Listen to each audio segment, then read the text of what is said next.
Bonjour à tous.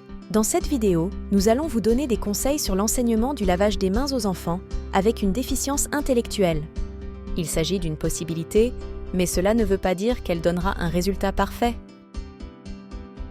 Il s'agit d'un chemin où des obstacles peuvent encore se présenter, car chaque enfant et chaque situation sont uniques. Nous sommes ravis de pouvoir vous aider, car nous savons que vous avez également beaucoup essayé.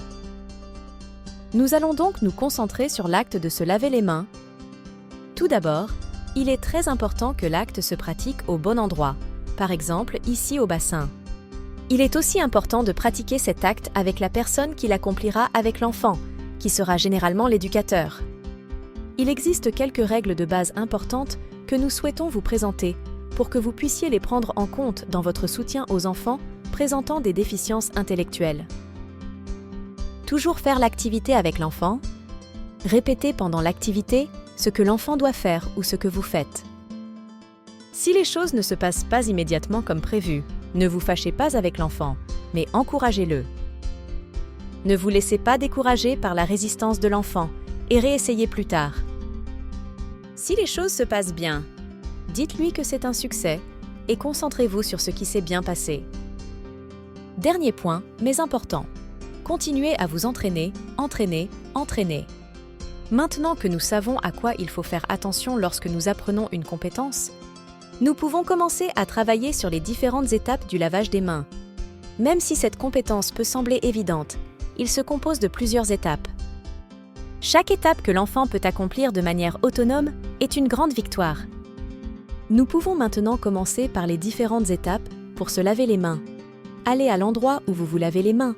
Pensez à avoir du savon et une serviette avec vous. Étape 1. Relevez vos manches. Plongez vos mains dans l'eau du bassin. Mouillez vos mains sur le dessus et le dessous. Faites en sorte que tout soit mouillé, même les bouts des doigts et les ongles. Étape 2. Prenez du savon et mettez-en sur vos deux mains. Étape 3. Mettez vos mains l'une contre l'autre et frottez-les l'une sur l'autre, sur le dessus et sur le dessous. N'oubliez pas de frotter entre les doigts et sous les ongles. Étape 4. Rincez vos mains dans le bassin, mais n'oubliez pas de rincer également entre les doigts et sous les ongles. Étape 5. Prenez une serviette et séchez-vous les mains ou essorez-les. Remettez vos manches en place.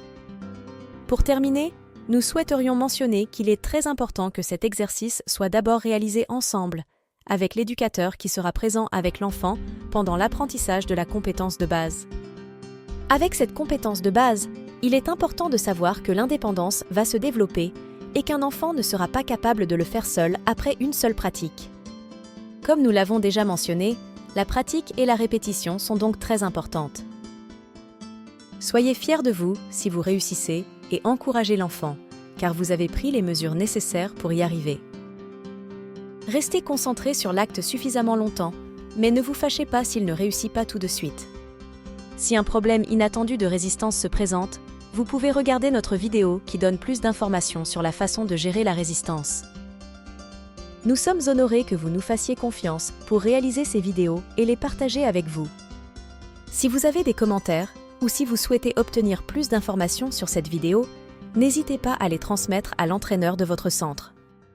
Nous vous remercions d'avoir regardé cette vidéo et espérons qu'elle vous apportera quelque chose.